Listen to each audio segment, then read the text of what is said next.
We have a very special guest tonight, Jamie Floyd. Yay! Hello, SongTown. Thanks for having me. We're excited to have Jamie and share her story because, like you, she's been working at this a long time, and she had early success and bits and pieces of success, and she's worked her tail off and got some exciting things happening now, all the way to song "The Blade" title track from a Grammy-nominated album. And so, just to kind of get started, you grew up in a musical family. I did. They were from New York, and they moved down to Florida. And you started performing when you were 2? I did. So my parents, they're musicians. That's their only job. They didn't have regular day jobs, and they played all club dates around Palm Beach. And they were playing a gig the night I was born. So it was only natural to, your water breaks, you unload the van, then you go to the hospital. You take a break. Sorry, we're gonna take 15, have a kid. We'll see. We'll be back. We'll see you back. Yeah, that's pretty much what it was. But it was only natural to. I got the bug really early, and I started singing with them. We have videos of me doing, in all the country clubs down there, singing "Somewhere Over the Rainbow" and Snow White songs were my first gig, my go-tos. So I started with them really young and got real comfortable, and they discouraged me, of course. They knew how hard it was going to be, but I couldn't help it, and so I got a really early start. Wow. Yeah. You were telling us that on and off over the years you have had publishing deals, but you have worked like 16 years in the food industry. I have. To pay the bills in between those. Yeah, it was, at least for me, it was the most effective way to make money. It was the most effective use of my time because I could ask off. I could leave the job there. I didn't have to take it home with me. I could ask off for shows, and during the day, my days were free to write. Right.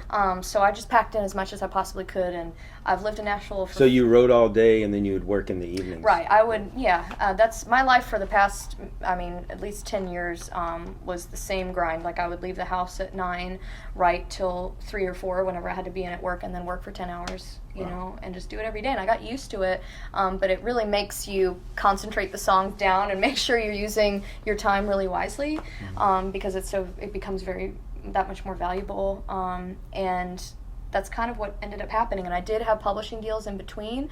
Some of them paid me to where one of them paid me to where I got to quit for a little while, but the rest I had to keep working. And then a few years ago, I was about to sign a publishing deal again, and I decided not to, and I decided to see what would happen if I did it myself, because I had made so many connections here, and I had really developed my co-writing relationships, and I thought, what'll happen if I just take hold and take control of my career and just follow my heart and see what happens. And I have had more happen since then than I did in all my publishing deals combined doing it. I want to hear more about this transition into all this good stuff you're having, but can we hear you play a song Sure. first? Yes, you can. Grab this. Since we are a music community, I always like to play some music. Of course, yeah. Of course. I guess since we're talking about it, I can play The Blade. This song is so let's talk about how that came about, and then you can play it. So I got kind of frustrated, and even though I had walked away from that deal, I just knew in my gut it wasn't right. So kind of a no deal is better than a deal that's not right for you. So I was just kind of frustrated, and I felt like I was forgotten by the industry. I felt like, man, I put in all this time and nothing's happening. We can all relate.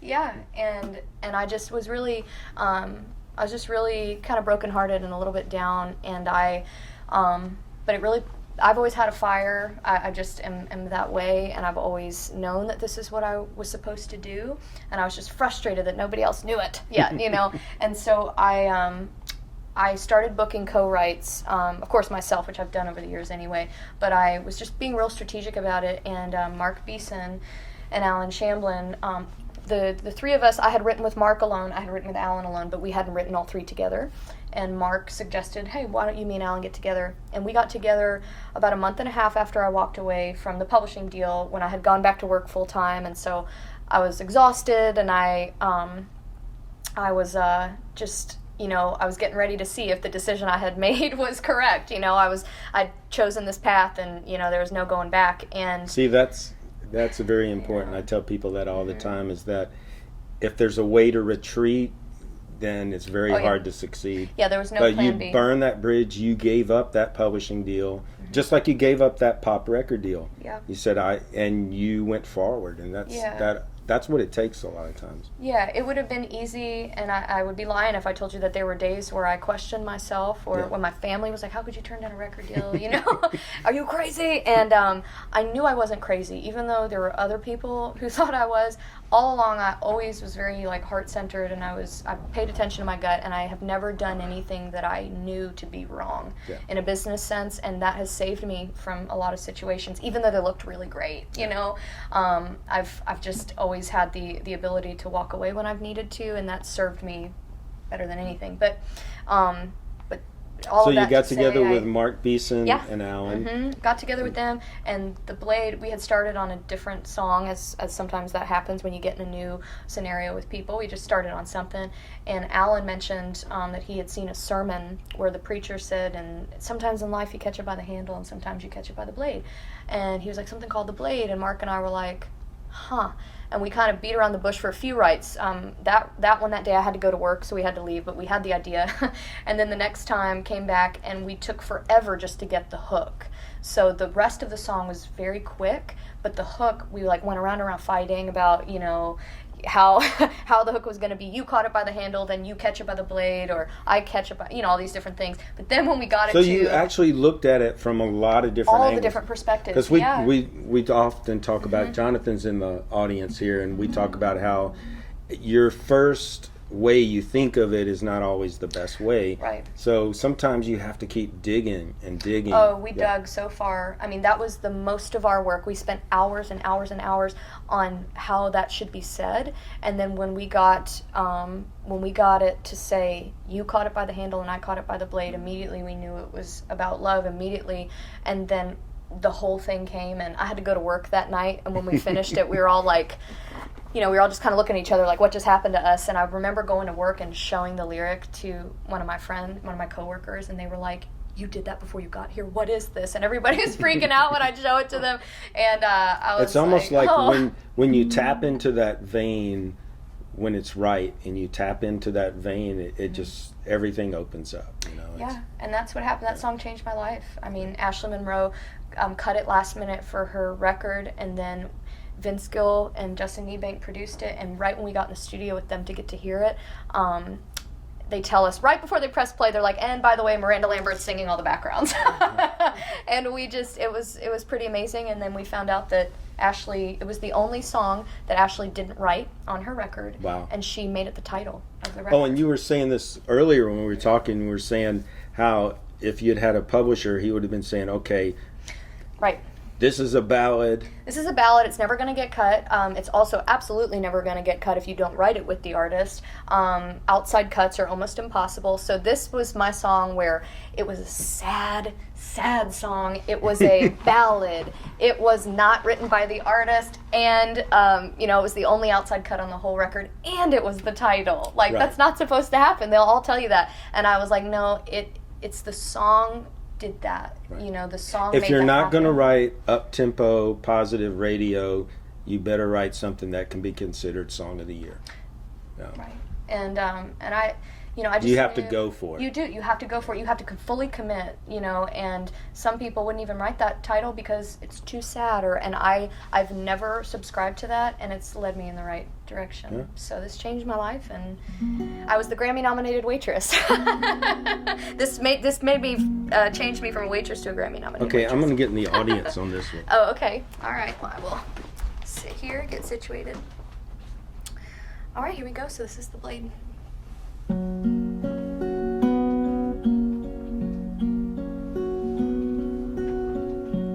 Let your love in. I have the scar.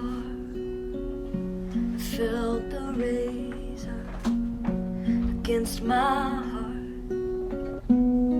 I thought we were both in all the way, but you caught it by the handle, and I caught it by the blade.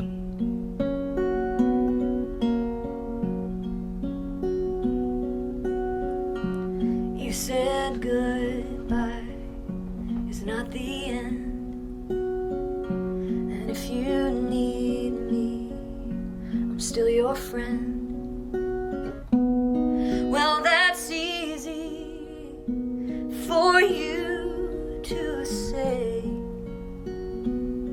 'cause you caught it by the handle, baby, and I caught it by the blade. That's the risk you run when you love,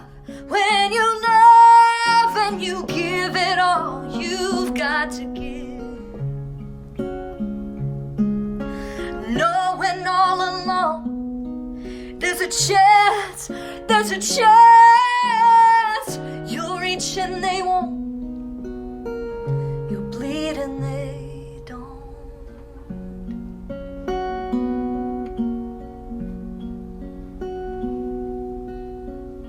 For you it's over, for me it's not.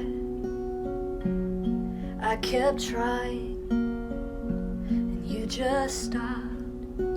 Now I know how you can sound so brave. You caught it by the handle, baby, and I caught it by the blade. Oh, that's the risk you run when you love, and you give it all you've gotta give. Yeah, knowing all along there's a chance you'll reach and they won't, you'll bleed and they don't.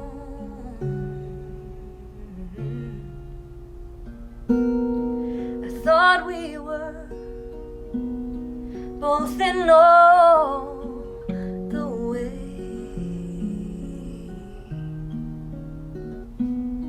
but you caught it by the handle and I caught it by the blade.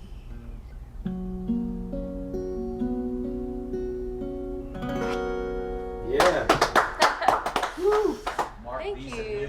What I wanted to ask you is, when you sit down to write something for a film, are you mentally doing anything different than when you sit down to write a song for like a country artist? What are the differences in that? I enjoy writing for film so much because it is, for me, entirely more emotional, and I have more emotional freedom than I have anywhere else. Wow.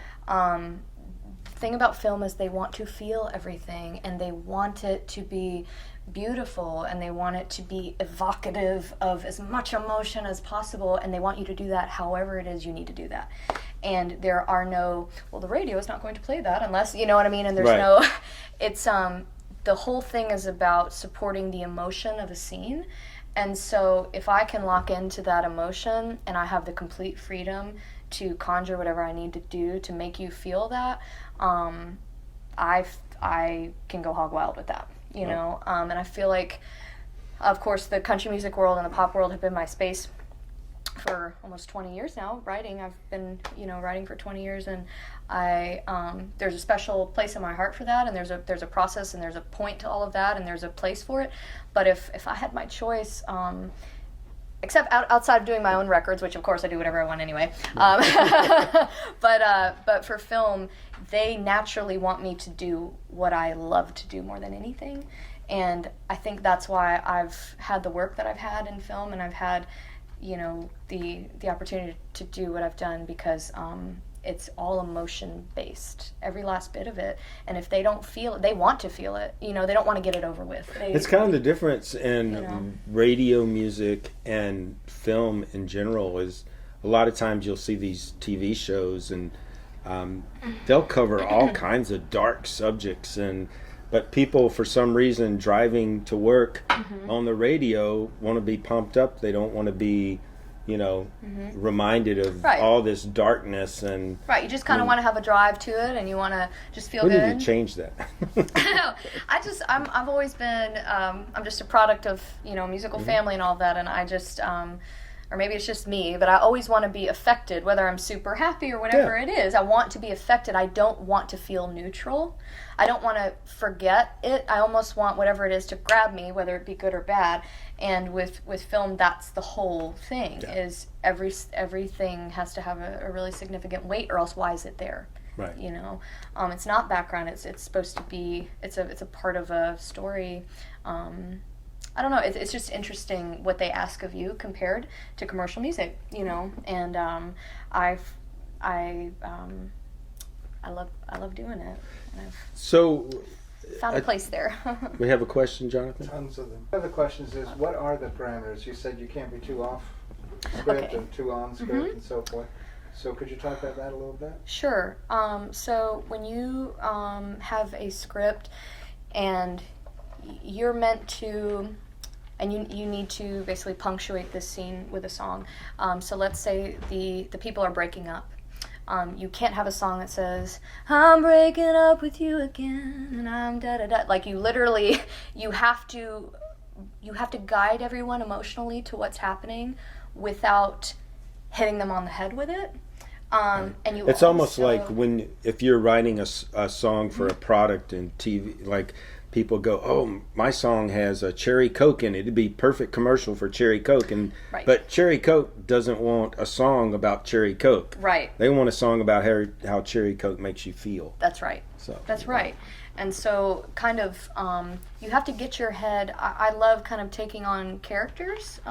It's easier for me to interpret as though I am the character, which So you're trying to convey the emotion of the scene, but not the point of view. Your name is Bobby and my name is Sarah, and you left me and broke my heart. Right. That's too direct, and people already know that. So you have to give them something that they don't know. So maybe if they're breaking up in the scene, and one of them is still in love, and you find that out through the movie, still in love with their high school girlfriend. Well, what you want to do is get everybody in the gut with that emotion, within your song. So you can't be too far away. So if they're breaking up, you can't be like, you have to honor the emotion without, and set it up where people can read between the lines. So all the film key. songs, are about what have you put between the lines, because that's what they want. Show everybody them without to telling them, kind of right. thing. And that is true, within commercial music as well.